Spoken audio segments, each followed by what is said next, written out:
This once said, "The bee collects honey from the flowers in such a way as to do the least damage or destruction to them, and he leaves them whole, undamaged, and fresh, just as he found them." What is my problem? The problem is that bees are dying at alarming rates, but at the same time staggering to recover. Some causes include pesticides, insecticides, weather, and pollution, just to name a few. The problem isn't just what happens when the bees die. The problem isn't just what bees die. It happens after they die. The effect on not just on us humans, but almost all life on Earth. My solution is one of the many that help toward the process of saving bees. What is my project? My project is a facility and sanctuary for both bees and butterflies. The purpose of the facility is to protect and help build up a dying bee and pollinator population. The facility would simulate a greenhouse/controlled environment for the butterflies and bees, along with multiple pollinator plants. I have plants of mint, Texas sage, fennel, yarrow, and daisies. My physical model is what the sanctuary would represent if it were on a larger scale. So current and previous solutions, there's one really common pesticide that claims to be bee safe, but they're only tested on in-hive bees rather than foragers, and foragers are the ones that go out and collect nectar, pollen, any other water, anything that could help the hive. And it showed that they had really poor coordination, irregular patterns, and eventually they start to die. And this, of course, is not at least good for the bees. Many awareness groups across the United States and the world, such as SaveBees.org, Greenpeace activists, and the Texas Beekeepers Association. This is my CAD drawing. This is the first design. I plan to have a glass roof with milkweed, butterfly bush, lantanas, yarrow, and daisies. But I decided that a glass roof wouldn't be effective because I want to get as much. I don't really want any other insects or anything getting into the facility. So I decided to go with a mesh, and I could also allow for rain to come in if necessary. And this is my final presentation where you have mint, Texas sage, fennel, yarrow, and daisies. The only thing that I really changed was the mint and Texas sage. This is what happens when the mint flowers. Same with the fennel, which is this right here is the fennel, which is an herb used for cooking, along with the mint. But when they flower, bees also love to really enjoy flowering. Daisies in Texas, once the Texas sage blooms, right now it hasn't. This is the Texas sage, but it hasn't flowered at the moment. But once it does, they go all over this.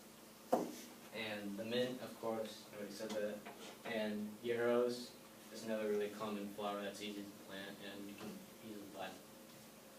Now this relates to human geography. In agriculture across the world, pollination is one of the most important factors in farming. Multiple animals do it, including butterflies and hummingbirds. But bees play the most important role. It affects the way plants grow and how they produce their fruit and seeds. But I'm not saying that once the bees die, we will all just starve to death, because really important crops like wheat, rice, and corn require little to no pollination. But fruits like coffee, almonds, and other fruits would either go extinct or be really rare and expensive on the market.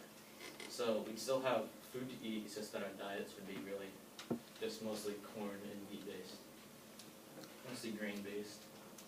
The English portion, I just had to write a research paper on the topic and prototype. And started off in a pretty general direction, although I changed my topic to this. And the prototype design was easy. I used what I could find. I used wood around my house, bought some spray paint to make it look nice, and I already had the plants basically all in my yard. And could basically what I'm trying to say to you. Science, it's just the text thing. I don't really know what he wanted me to do for the final thing. I'm going to be honest with you. So I just said science and social ethics. How the questions relate to the natural world, basically what do the bees do and how they work. Systems, I guess the system of how pollination works and how the facility would work in the cycle. Knowledge and skills, the hypothesis. I'm basically just saying the hypothesis isn't your exact answer, it's just a prediction of what could happen. And then this is the second part of it, which is applying to the current events. algebra, I made a graph and a systems of population decay, which is y equals a minus 1, 1 minus the rate over time. A is the starting population, r is the rate in percentage, and x is time. Took the data of 2 states of both Texas and South Dakota. The amount for Texas was 57,274,000 bee colonies, with a percentage decay of 32%, leaving 38,774 bees after winter. And South Dakota was 119,404 bees at a decay of 52%, leaving 62,090 bee colonies left after winter.